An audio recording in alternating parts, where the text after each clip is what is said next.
In another video, we talk about the maturity of our impediment resolution process. As we become more mature, measuring success becomes increasingly important. This video delves into the indicators, both qualitative and quantitative, that signal our success in eliminating obstacles. Understanding these measures allows us to refine our approach to impediment resolution, ensuring it is smooth and efficient. Let's start with quantitative indicators. We don't need many, but here's a good starter set. First, there's the time to resolution, which measures the average time taken to resolve an impediment once it has been identified. Monitoring this helps us understand how quickly we can respond to issues and maintain momentum in our sprints. A shorter time to resolution typically indicates a more effective impediment resolution process. Next, we consider the impediment backlog, which is the number of impediments currently awaiting action. This metric provides insight into the team's capacity to address issues promptly.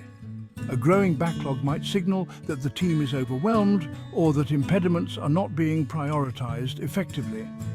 By regularly reviewing the backlog, we can ensure that critical issues are addressed without delay. Recurring impediments are another crucial indicator. By tracking the frequency of similar impediments, we can identify patterns and systemic issues that might require more strategic solutions. If the same types of impediments keep reappearing, it suggests underlying problems that need to be addressed at a fundamental level, perhaps through process changes or additional training.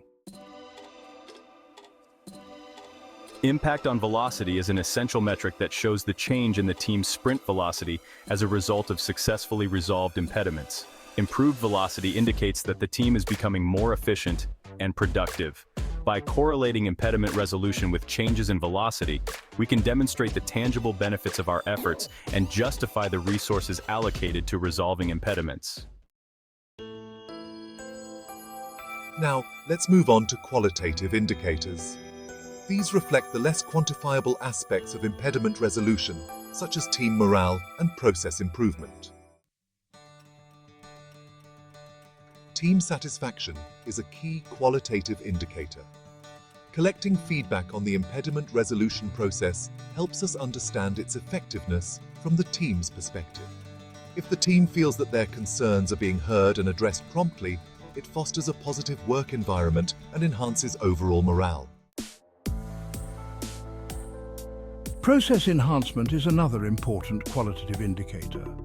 This involves assessing how impediment resolution has led to better practices and reduced future blockages.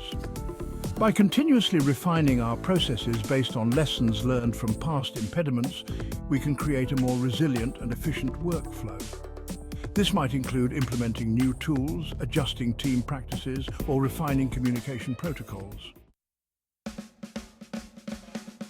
Stakeholder feedback provides valuable insights on the impact of impediment resolution on deliverables and timelines. Engaging stakeholders in the feedback process ensures that their expectations are being met and that any concerns are addressed. Positive stakeholder feedback can also reinforce the importance of effective impediment resolution and support continued investment in these efforts. Learning and growth measure the team's ability to learn from resolved impediments and apply those lessons to future challenges. This fosters a culture of continuous improvement, where the team is always looking for ways to enhance their performance and mitigate potential issues before they become significant obstacles. Encouraging a mindset of learning from failures and celebrating successes can drive long-term improvements in team efficiency and effectiveness. Combining quantitative and qualitative measures will give a more comprehensive insight into the effectiveness of your impediment resolution efforts. For example, there's no point in reducing the impediment backlog if team satisfaction plummets as a result. A multidimensional view of effectiveness offers a better understanding of the overall impact of your strategies. Setting benchmarks and goals is crucial for measuring success. Ensure these benchmarks are based on historical data and continuously evolve them as the team grows and impediment complexity changes.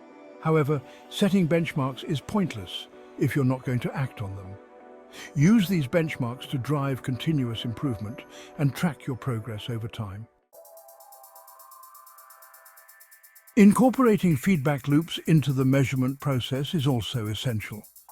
Refine strategies based on feedback to keep them effective and responsive to the team's needs.